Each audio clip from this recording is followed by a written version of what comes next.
Magandang araw mga kabonsai. Welcome pong muli sa channel ko, Kiwan Bonsai Journey. Ngayon sa video ito, i-workshop natin ang puno ito. Ito ay isang red balete. Gaya nung una kong video, ito ay may katandaan na rin.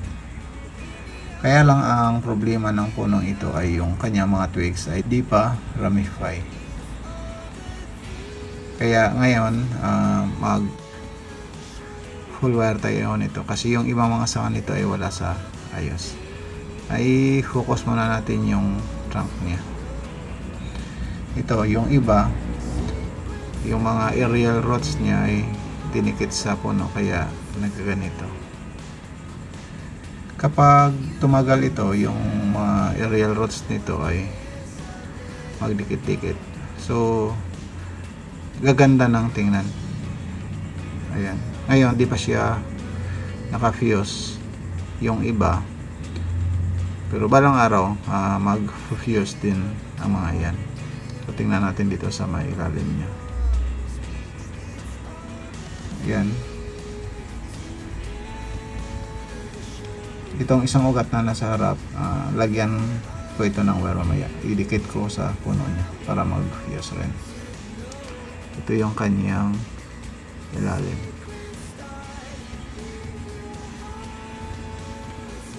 So, ito na ngayon ang kanyang itsura matapos nating ma-defoliate. Yan siya. Mapapansin nyo na ang kanyang mga twigs ay di pa siya gaanong marami. So, kailangan natin tong paramihin. Kasi ito isang balete. So, din nating paramihin ang mga twigs nito para kapag tinanggalan natin ang dahon, kagaya nito ay maganda siyang tingnan. So i-focus natin ulit yung kanyang trunk. Ayan.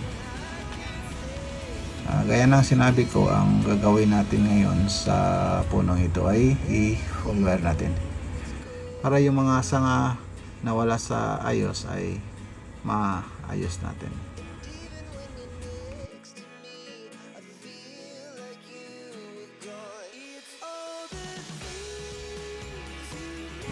So ngayon, ito na yung kanyang itsura matapos kung maiwera mga ito.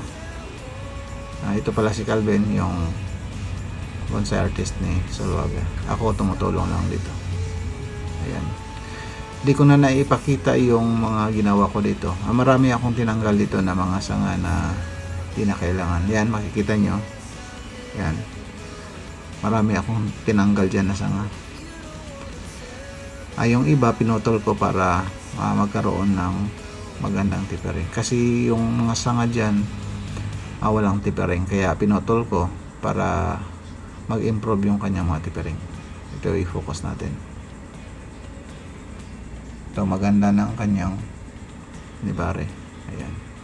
Pag tumagal pa ito, gaganda pa itong mga nibare niya. Kapag itong mga ugat nito ay mag-fuse. Ayan, di pa siya naka-fuse.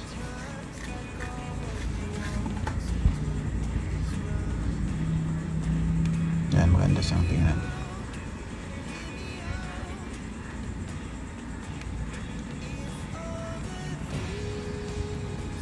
Kapag dumami na ang mga twigs nito, gaganda na ito. Ngayon, ganito lang muna ang kaya nating gawin.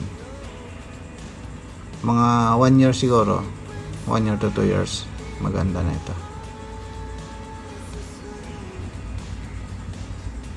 Ayan, so ito yung kanyang sa may bandang itaas. Yan, dito tayo sa medyo malayo. Yan siya.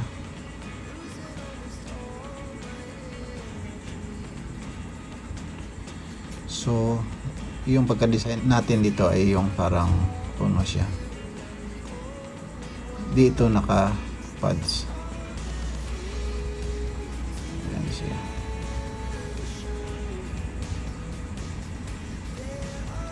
Maganda rin ang galaw ng trunk ng punong ito. Yan, makikita nyo.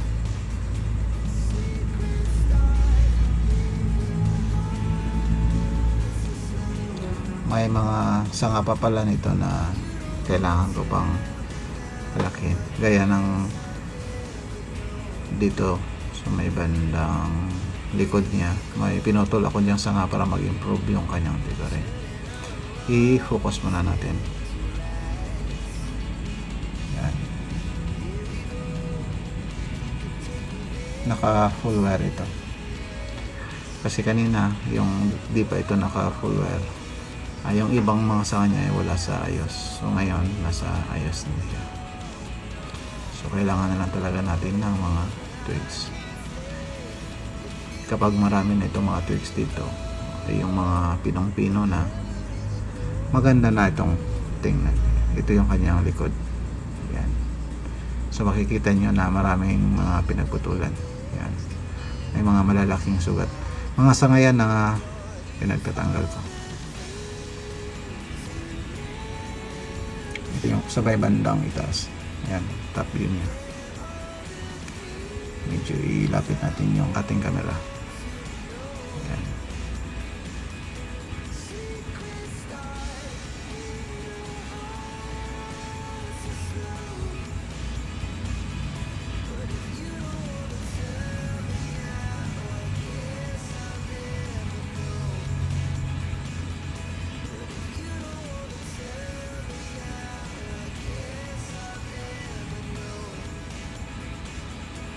Ito yung kanyang kaliwa.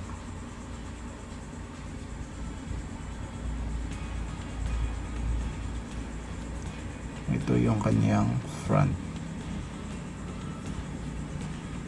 Pinili ko dito ang kanyang front kasi magandang tingnan yung kanyang nibari dito. At saka may pasilipre na sanga. Ang front kasi nito noon doon sa kabila, kaya nilipat namin dito sa dito. Ito ang ginawa namin front. Sa likod kasi di maganda yung kanyang nibari. At saka may sanga rin sa may bandang likod niya. Kapag dito ang ginawa nating front, itong sanga dito sa likod ay poking. Yan. Kapag dito ang ginawa nating front, hindi siya maganda. So kaya nilipat namin doon ang front ng punong ito.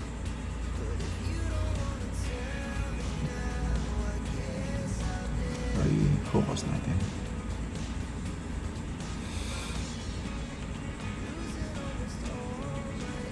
Yan. Kita nyo sa may bandang kanan. Yan, pinutol ko yan para mag-improve yung kanyang titering. Ayan. Kita nyo yan.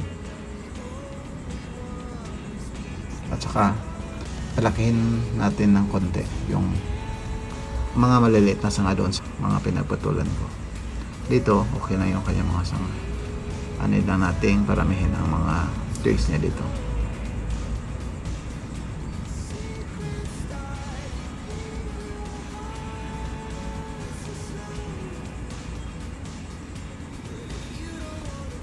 Mga 1 year siguro or 6 months agawan ko ito ng update para makita natin yung kanyang improvement. Mga 1 year mapapansin natin na gaganda na ito. So ayan siya.